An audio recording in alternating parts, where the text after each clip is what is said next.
22장 1절에서 14절까지 말씀입니다. 구약성경 28면에 있는 창세기 22장 1절에서 14절까지 말씀을 제가 봉독해 드리겠습니다. 그 일 후에 하나님이 아브라함을 시험하시려고 그를 부르시되 아브라함아 하시니 그가 이르되 내가 여기 있나이다. 여호와께서 이르시되 내 아들 내 사랑하는 독자 이삭을 데리고 모리아 땅으로 가서 내가 내게 일러준 한 산 거기서 그를 번제로 드리라. 아브라함이 아침에 일찍 일어나 나귀의 안장을 지우고 두 종과 그의 아들 이삭을 데리고 번제에 쓸 나무를 쪼개어 가지고 떠나 하나님이 자기에게 일러주신 곳으로 가더니 제3일에 아브라함이 눈을 들어 그곳을 멀리 바라본지라. 이에 아브라함이 종들에게 이르되 너희는 나귀와 함께 여기서 기다리라. 내가 아이와 함께 저기 가서 예배하고 우리가 너희에게로 돌아오리라 하고 아브라함이 이에 번제 나무를 가져다가 그의 아들 이삭에게 지우고 자기는 불과 칼을 손에 들고 두 사람이 동행하더니 이삭이 그 아버지 아브라함에게 말하여 이르되 내 아버지여 하니 그가 이르되 내 아들아 내가 여기 있노라. 이삭이 이르되 불과 나무는 있거니와 번제할 어린 양은 어디 있나이까? 아브라함이 이르되 내 아들아 번제할 어린 양은 하나님이 자기를 위하여 친히 준비하시리라 하고 두 사람이 함께 나아가서 하나님이 그에게 일러준 곳에 이른지라. 이에 아브라함이 그곳에 제단을 쌓고 나무를 벌려놓고 그의 아들 이삭을 결박하여 제단 나무 위에 놓고 손을 내밀어 칼을 잡고 그 아들을 잡으려 하니 여호와의 사자가 하늘에서부터 그를 불러 이르시되 아브라함아 아브라함아 하시는지라. 아브라함이 이르되 내가 여기 있나이다 하매 사자가 이르시되 그 아이에게 내 손을 대지 말라. 그에게 아무 일도 하지 말라. 내가 내 아들 내 독자까지도 내게 아끼지 아니하였으니 내가 이제야 내가 하나님을 경외하는 줄을 아노라. 아브라함이 눈을 들어 살펴본즉 한 순양이 뒤에 있는데 뿔이 그 풀에 걸려 있는지라. 아브라함이 가서 그 순양을 가져다가 아들을 대신하여 번제로 드렸더라. 아브라함이 그 땅 이름을 여호와 이레라 하였으므로 오늘날까지 사람들이 이르기를 여호와의 산에서 준비되리라 하더라. 아멘. 우리 옆 사람과 다시 한번 인사했으면 좋겠습니다. 말씀에 은혜 되세요. 이렇게 인사했으면 좋겠습니다. 네. 말씀에 큰 은혜가 있으시기를 주의 이름으로 축원합니다. 여러분, 하나님께서 아브라함에게 명령하셨습니다. 너무나 유명한 말씀이어서 다들 아시리라고 생각이 됩니다. 모리아 땅으로 가서 내 아들 내 사랑하는 독자 이삭을 번제로 드리라고 명령하셨습니다. 저는 사실 이 본문을 볼 때마다 생각나는 이름이 있어요. 제 고등학교 때 같은 반이었던 친구인데 다른 친구들의 이름은 다 희미해져 가고 있는데 그 친구의 이름만은 계속 이 본문을 볼 때마다 생각나기 때문에 잊을 수가 없어요. 왜냐하면 그 친구가 이 하나님이 이삭을 바치라고 하는 이 사건을 두고서 저한테 한 말 때문에 그렇습니다. 뭐라고 말했냐면 도대체 자식을 불러 태워드리라고 하는 그런 하나님을 어떻게 믿냐? 이렇게 한 말 때문입니다. 제가 한동안은 그 친구한테 어떻게 이거를 설명을 할까? 어떻게 하면 이 친구가 알아듣게 설명을 할까 고민을 많이 했는데 그러다가 연락이 끊겼어요. 그래서 다시 만나게 되면은 꼭 자세히 설명해 주고 싶다라는 마음이 있습니다. 여러분, 이 질문에 대한 어떻게 하나님이 자기 자식을 번제로 드리라고 할 수가 있냐? 이 질문에 대한 대답을 하게 되면 하나님이 우리에게 말씀하시는 그 복음을 정말 잘 전달하게 됩니다. 사람을 제물로 바치는 일은 고대 사회에서 시행되었던 일입니다. 사실 우리나라에도 그 심청전 아시죠? 심청이가 이제 바다의 제물로 이제 던져지잖아요.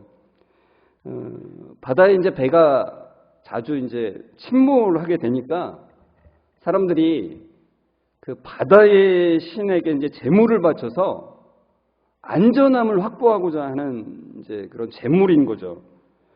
그런데 성경은 사람을 제물로 드리는 것을 엄격하게 사실 금지를 하고 있습니다. 레위기 18장 21절을 보시면은 이렇게 말씀해요. 너는 결탄코 자녀를 몰래에게 주어 불로 통과하게 함으로 네 하나님의 이름을 욕되게 하지 말라. 나는 여호와니라. 그 당시 가나안에는 실제로 자녀를 불로 통과하게 하는 일을 했어요. 이제 통과하다는 얘기는 불에 태워서 제사 드리는 것을 말해요.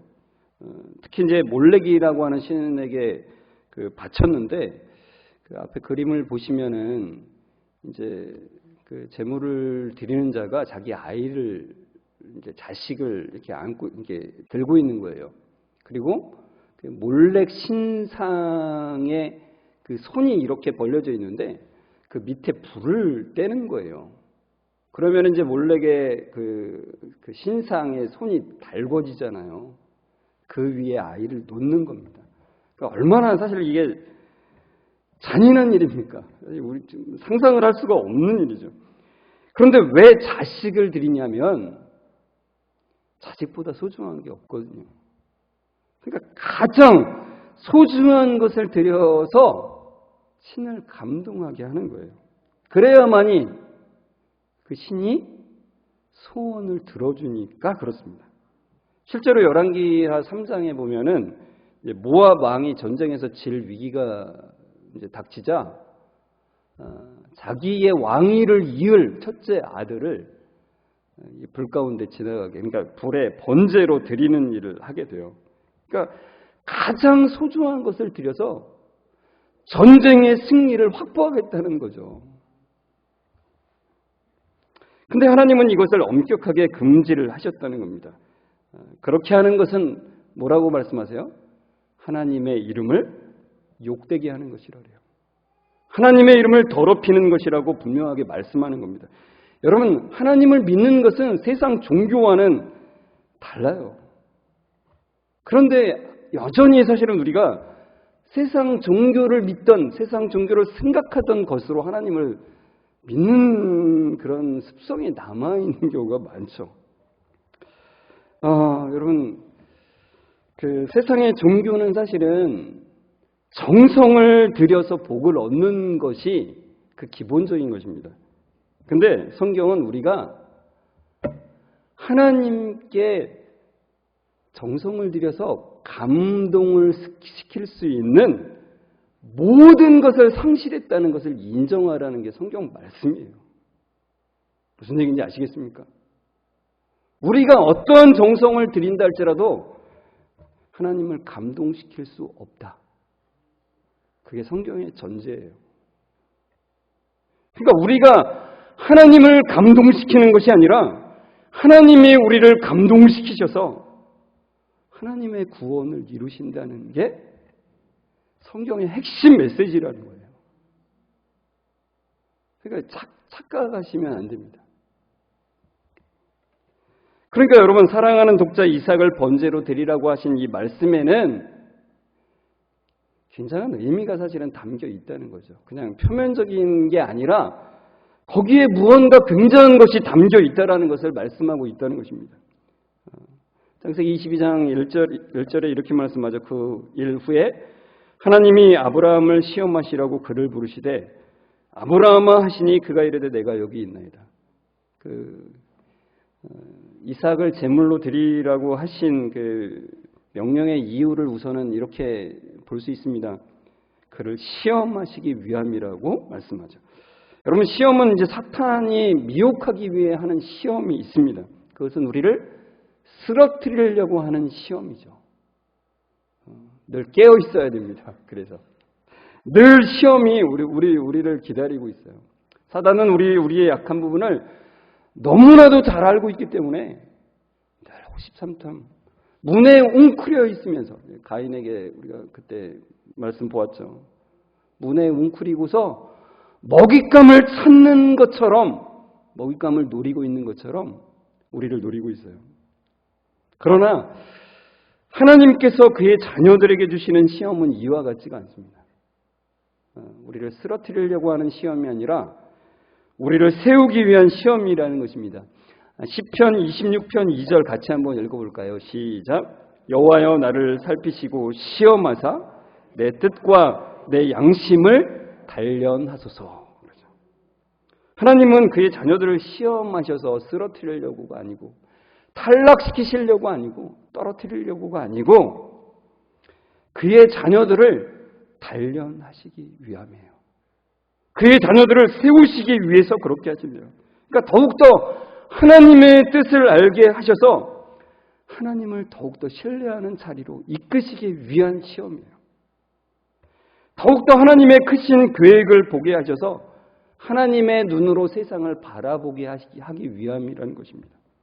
더욱더 큰 믿음으로 우리를 이끄시기 위해서, 더욱더 커다란 소망으로 우리를 이끄시기 위해서, 더욱더 큰 사랑으로 우리를 이끄사 그 사랑에서 그 사랑을 품게 하시기 위해서 우리에게 시험을 주시는 것입니다. 아브라함은 그 사랑하는 독자 이삭을 바치라고 하는 그 하나님의 명령을 듣고서 지체하지 않고 아침 일찍 떠나죠.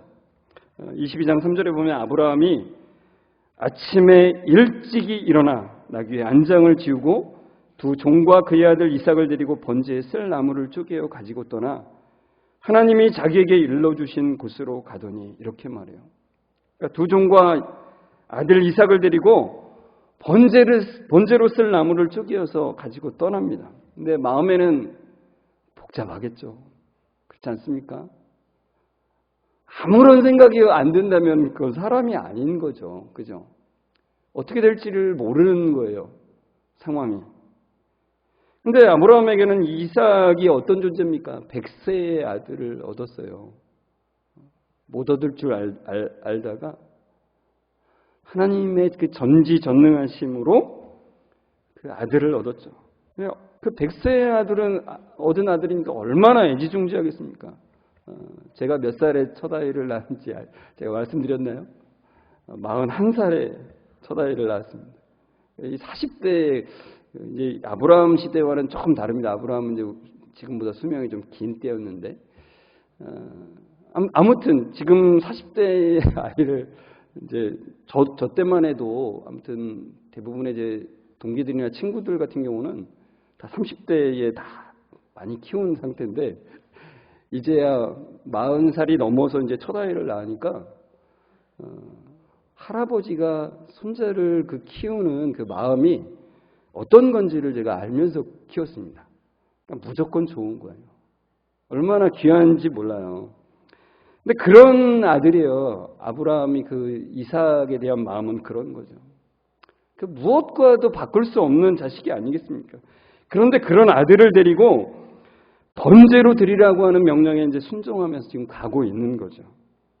그가 지체하지 않고 떠났고 묵묵히 사흘 길을 걸어갑니다. 그리고 하나님께서 막으실 때까지 이삭을 이제 번제로 드리려고 하는데 주저하지는 않아요. 그런데 그 이유가 히브리서 11장 19절에 나옵니다. 우리 같이 한번 읽어볼까요? 시작. 그가 하나님이 능히 이삭을 죽은 자 가운데서 달리 살리실 줄로 생각한지라. 비유컨대 그를 죽은 자 가운데서 도로 받은 것이니라. 이렇게 말해요.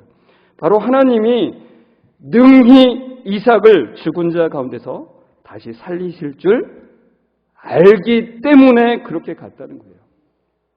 이집트의 파라오보다 하나님은 크시며 내 나라의 연합군보다 강하시며 생리가 끊긴 사라의 태가 열리게 하시는 그 전능의 하나님, 불가능을 가능케 하시는 그 전능의 하나님을 알았기 때문에 없는 것을 있게 하시며 죽은 자를 살리시는 분임을 알았기 때문에 그렇게 가는 것입니다. 창세기 22장 5절에 보면 이렇게 되어 있습니다. 이에 아브라함이 종들에게 이르되 너희는 나귀와 함께 여기서 기다리라.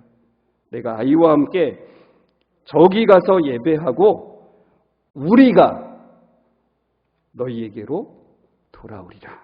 이렇게 말해요.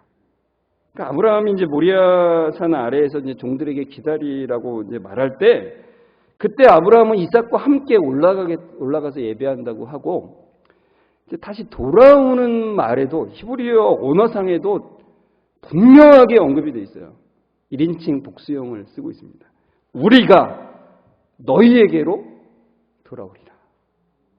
나는 이삭과 함께 올라갈 거고 이삭과 함께 너희에게 돌아오리라고 말해요. 그러니까 아브라함은 분명히 그 고백을 하고 있는 거예요. 이삭이 죽더라도 그 전능의 하나님은 반드시 이삭을 살리실 것이라는 것을 확신하고 있는 거예요. 전능의 하나님. 그 전능하신 하나님이 아브라함의 후손을 통해서 모든 땅에 복을 주실 것이라고 약속하셨기 때문에 이 아들이 없으면 그 후손이 없잖아요. 그러니까 하나님은 이 아들을 죽이신다 할지라도 다시 살리시는 그 하나님이시라는 것을 그 언약을 통해서 지금 믿고 있는 거예요.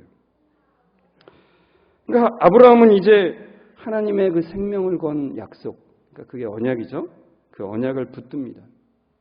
여러분, 믿음이라는 것은 그 하나님의 생명을 건 맹세, 하나님의 생명을 건 맹세, 그게 언약이라고 했잖아요. 그것을 받아들이는 것이 믿음이에요. 상황을 보고서 잘 될 것을 바라는 게, 그냥 내가 생각하는 걸 바라는 게 믿음이 아니라 하나님이 그 생명을 걸고 맹세하신 그 맹세, 그 언약을 내 마음에 받아들이는 것이 믿음이라는 겁니다. 여러분, 이 일이 있었던 것이 아브라함이 몇 살 때인 줄 아십니까? 알 수는 없습니다. 성경에 나와 있지 않기 때문에 그렇습니다. 그러나 우리가 대략적으로는 예상할 수 있습니다. 대략 한 아브라함이 115세 즈음 이상, 그 정도가 될 것으로 추정됩니다. 왜냐하면 이삭이 그 모리아산으로 올라갈 때 종들이 원래 들고 있었겠죠. 그 번제 나무를 그의 이삭이 지고 가게 됩니다.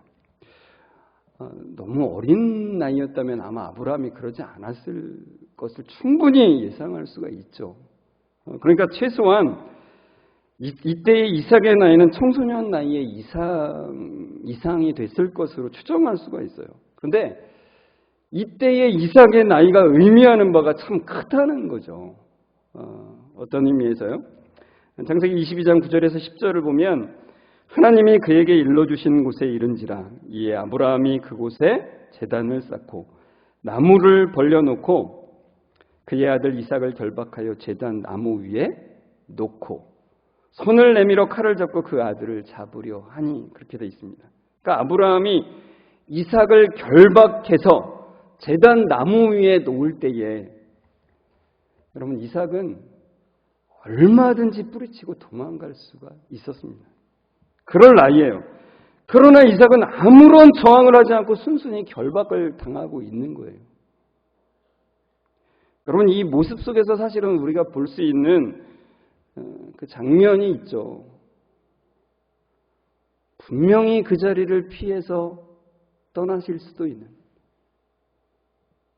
그 자리를 떠날 수 있는데도 불구하고 십자가를 묵묵히 지시고 골고다를 올라가시는, 그리고 십자가에 달리시는 그 예수님의 모습을 볼 수가 있죠.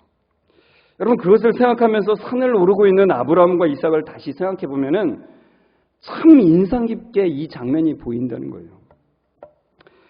왜냐하면은 솔로몬이 예루살렘 모리아 산에 여호와의 전을 건축했기 때문입니다. 역대하 3장 1절에 나오는 말씀입니다. 그러니까 여러분, 하나님께서 이삭을 번제로 드리러 가라고 하신 이 모리아는 굉장히 큰 의미가 있는 곳이에요. 그러니까 아브라함과 이삭이 걸어 올라간 저 모리아산은 성전이 지어진 성전산입니다. 그곳은 바로 예수 그리스도가 십자가에 달린 곳이기도 합니다. 사실 그 하나님께서 이 아브라함을 모리아 산으로 가게 하신 데 이유가 있는 것이죠. 왜 사멜길을 걷게 하셨고 왜 그 산 언덕을 오르게 하셨는지 우리가 알 수가 있죠. 아브라함과 이삭이 걸어 올라간 저 길은 아버지가 아들을 죽음 가운데 내주어야 하는 그 심정으로 가는 길입니다. 그렇죠. 그리고 그 아들은 죽음의 길로 한 걸음 한 걸음 오르는 모습을 우리에게 보여주고 있다는 것입니다. 얼마 전 오후 예배 시간에 나누었던 이야기인데 어느 교도소에서 어느 목사님이 제수들 앞에서 설교 중에 이 질문을 했다고 합니다. 누가 예수를 죽였는지 아십니까? 그랬더니 제수들이 뭐라고 그래요? 유대인이요.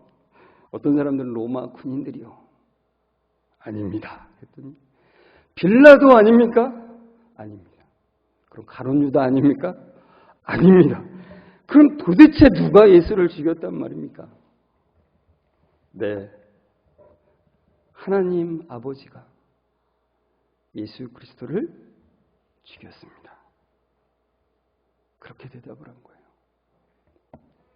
실제로 나옵니다. 이사야서 53장 10절에 이렇게 말씀합니다. 여호와께서 그에게 상함을 받게 하시기를 원하사 질고를 당하게 하셨은즉.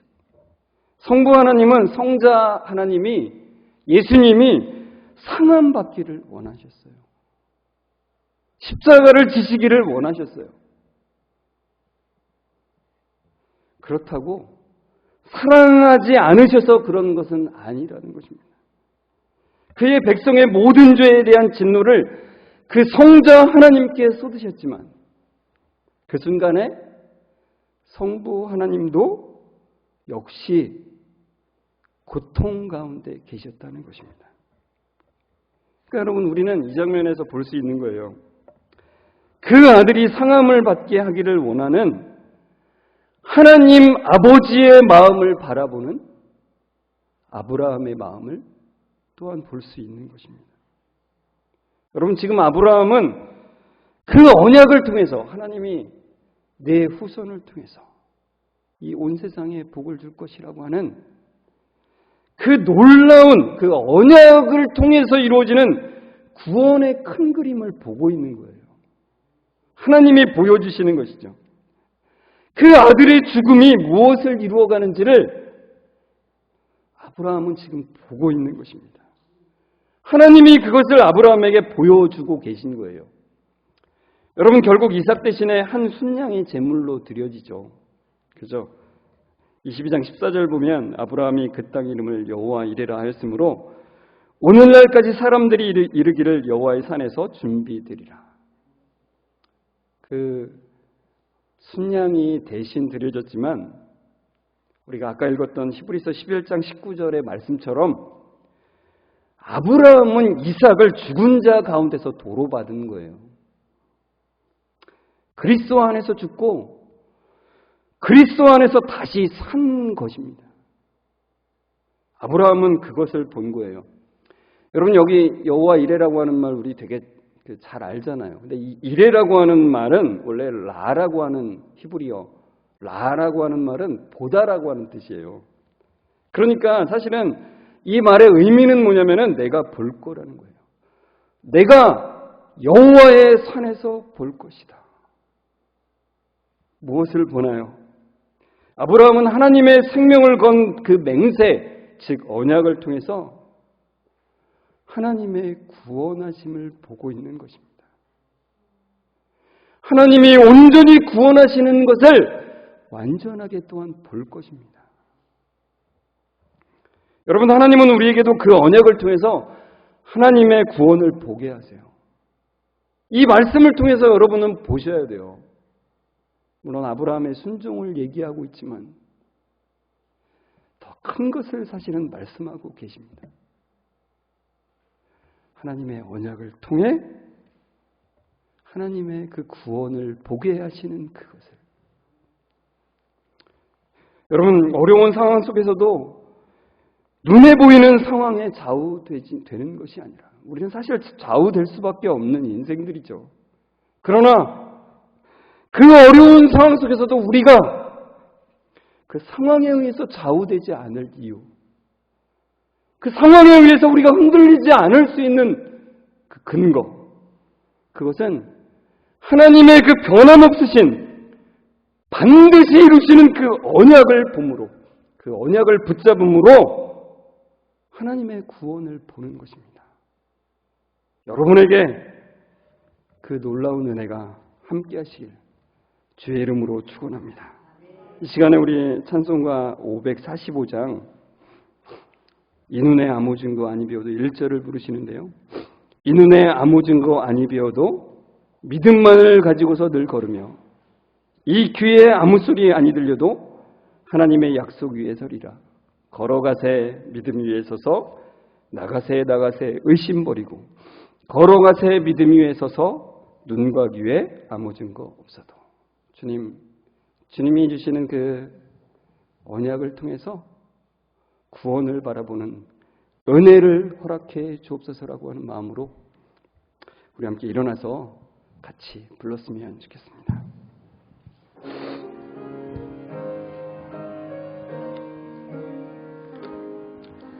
이 눈에 아무 증거 아니 되어도 믿음만을 가지고서 늘 걸으며 이 귀에 아무 소리 아니 들려도 하나님의 약속 위에 서리라. 걸어가세 믿음 위에 서서 나가세 의심 버리고 걸어가세 믿음 위에 서서 눈과 귀에 아무 증거 없어. 이 눈에 아무 증거 아니 배워도 이 눈에 아무 증거 아니 되어도 믿음만을 가지고서 늘 걸으며 이 귀에 아무 소리 아니 들려도 하나님의 약속 위에 서리라. 걸어가세 믿음 위에 서서 나가세 의심 버리고 걸어가세 믿음 위에 서서 눈과 귀에 아무 증거 없어도. 전능하신 하나님, 아무것도 보이지 않을 때에도 우리를 붙들어 주시는 하나님, 아무런 증거가 보이지 않아도 아무런 소리가 들리지 않아도 주님이 주신 그 언약을 붙들 수 있도록 도와주옵소서.